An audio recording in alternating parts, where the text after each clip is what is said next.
Hi, I'm Rebecca Beardmore, and I'm a print-based artist. I work photographically, but I don't think of myself as a photographer.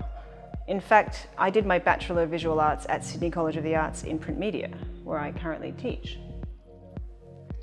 Back then, when I first started my BBA, we had to choose a studio major in our first year of the degree.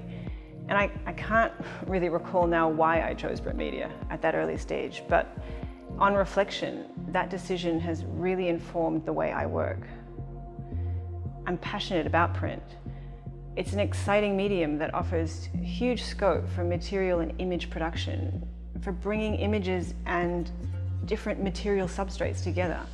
In my case, it's often photographic imagery or text, and often reflective surfaces, but sometimes paper. Print also encompasses an interesting and complicated identity, which is always tied to the technology of copying and disseminating visual information. Printmaking draws on that history in its very mode of production, but in terms of a critical voice, I don't think print media as a field of contemporary art practice has the same visibility as, say, photography. In fact, I think it's because print media was conceived of as a tool to copy, to imitate, or to translate other media, that it has, in a way, rendered itself invisible. For me, it is this character, this mechanical distancing of working with a plate or a silk screen or other digital print tools that fuels the way I think and the way I make. The invention of the printing press transformed the way we saw and understood the world. And at the core of my practice is still this fundamental question: how do we know what we know? I'm interested in this very active looking, how we see and engage with images, and the way this encounter, which happens fluidly and continuously, shapes knowledge. I work with photographic imagery and often text, but my interest in the photographic is from a print-based perspective. It's the physicality of the image. It's the way a printily photograph can be both illusory and physically present at the same time. There's a tendency to look through a photo to the subject depicted, but a print pulls you back to the surface. Whether I'm working on paper or glass or even something like shrink mirror, I try to set up a scenario that encourages this kind of slippage between image and matter. Matter as substance and situation.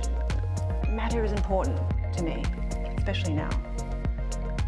When I was a little girl, I recall having a certain fascination with this polished, mirrored dinner tray. It had ornate brass handles. And it was stowed in the cavity between the wall and our fridge. And in moments of boredom, I remember taking it out and I'd hold it high above my head and looking upwards. I would walk around the house with only the reflection of my feet to guide me. I'd walk around descending the basement stairs and I'd lose myself in this strange reflected world where everything was recognizable and yet kind of dislocated by its reversal. This is the characteristic of the way I begin my work. I capture my images by photographing the reflection of my subject in a large metal plate at an oblique angle. I stumbled on this process when I was working in the print studio many, many years ago. I was screen printing a field of really small scale type across a shiny zinc plate and struggling to read the words I had printed. And so as my eyes grew tired, they slipped between the lines of text to focus on this blurry reflection of my face. It was that slippage between reading and seeing that was a light bulb moment for me. I guess you could say I approach my work from two opposite ends, and I make my way toward the central meeting point, and I hope they come together in a way that is as good or better than I imagined. At one end is the material substrate, which is often reflective, and at the other end is the image, and the experimentation occurs in trying to bring these two things together. Sometimes I start with the material surface and I think, what can I do with this? How can I get an image onto this? Other times I think, how can I manipulate this material to accentuate some aspect of it? If I encounter a really cool new digital machine, like say a digital sandblaster, I think, ooh, how can I use this? I really like to investigate new print technology and then find ways to bend it to suit my needs. I often have to draw on the resources and expertise of skilled commercial printers to do this. And working collaboratively in a way, or having to rely on the support of others is probably the most challenging aspect of what I do. I enjoy the process of experimentation in the studio, the sort of magic that comes from not knowing exactly what will happen. But not being able to get in there and do it myself can be quite frustrating. I've been photographing landscape images for several years now. Many shot along roadside stops, the kind of typical scenes that fly past your car window if you get off the beaten track. It wasn't necessarily the specificity of location that interested me, but the idea of place. Ian Byrne's point that framing the landscape to provide a view to look at denied the experience of being in the landscape really resonated with me. Framing the landscape to be pictured is also a form of colonial claiming of the land. The images for my current exhibition, Neither Here Nor There, were taken on a road trip to the central west of New South Wales, out to the former boundary line of the 19 counties. The 19 counties were the location of limit mapped in 1834 to define the extent of Crown land in New South Wales, to separate settler country from squatter country. I was interested in this notion of a frontier, a line dividing the pastoral, cultivated land from the wilderness. Not that I expected any visible geological features to remain.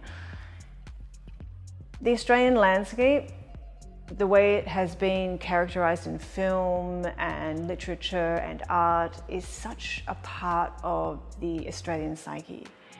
This country is described as vast and hot and light, and much of it untamable.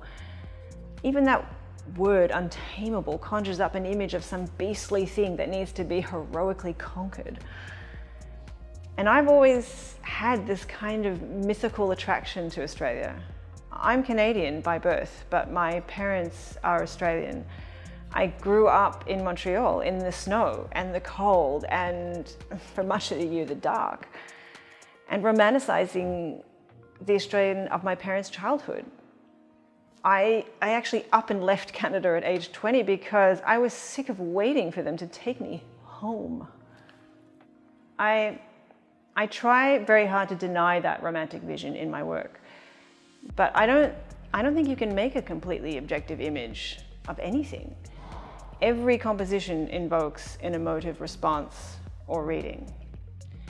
In this series, I coupled each of the images with a gradient color field roll. I made them after the photogravures were printed, and I sampled colors from the final prints by eye.